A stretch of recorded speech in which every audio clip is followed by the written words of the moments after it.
Тукай көннәре уздыру, шигырь бәйрәмнәре уздыру соңгы елларда инде традиция кирип китте. Менә бүген дә районыбызда шигырь бәйрәме, Тукай көне, Тукайны искә алу, аны зурлау, уллау, хөрмәтләү көне, шундый зур бәйрәм. Бик күп халык җыйналган.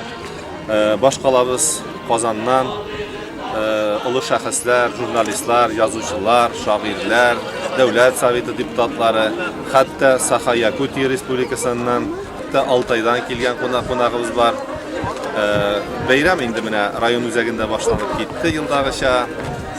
Районда монда без үзебезчә шактый гына оештыру чаралары күрдек.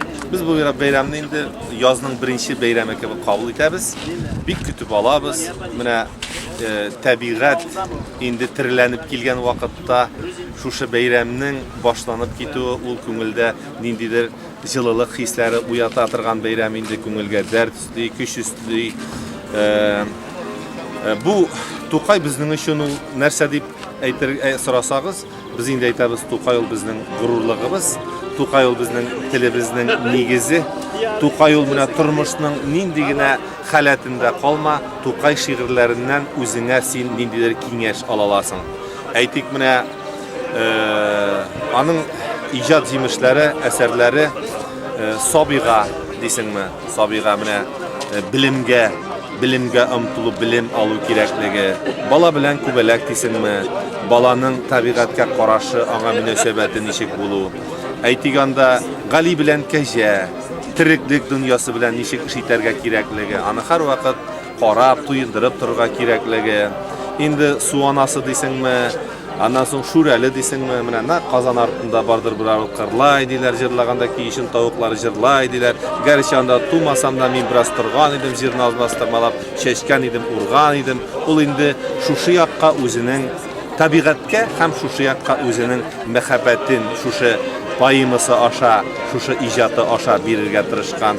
Гомумән, Тукай сокландыргыч шәхес, ул инде әйтергә кирәк, хәтта Аллаһы Тәгаләнең менә шушы җиргә җибәргән пәйгамбәре шикелле без аны хис итәбез. Менә еллар узган саен Тукай ул безнең күңелгә якын бара. Менә без бүген хәзер сезнең белән килеп җиттек. Тукайның балалык еллары узган. Дөрес, ул монда күп яшәмәгән. Сәгъди абзый гаиләсендә яшәгән инде ул. 2 елга якын гомер кичергән, гомер сөргән дип әйтик. Монданың дөньяга күзе ачылган. Менә хәзер шушы авылга килдек. Аның инде музее бар. Музейда Тукайның иҗатына, аның балалык елларына багышланган экспонатлар. Менә монда без узган ел булдырдык Тукай паркы.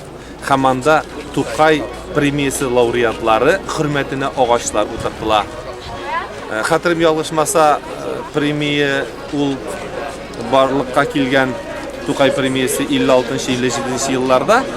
Менә алар кемнәргә премия бирелгән? Узган ел алар хөрмәтенә агачлар утыртып чыгылды. Бу елда шул традиция дәвам итәчәк һәм без аны киләчәктә дә дәвам итәргә уйлыйбыз. Бәйрәмне көтеп алабыз. Менә әйткәнемчә, бәйрәм тормышка дәрт, яшәргә көч һәм менә телгә якынаю, аны хөрмәт итәргә, ниндидер этәргә ясый торган шундый бер мөгъҗизалы көчкә ия булган чара бу.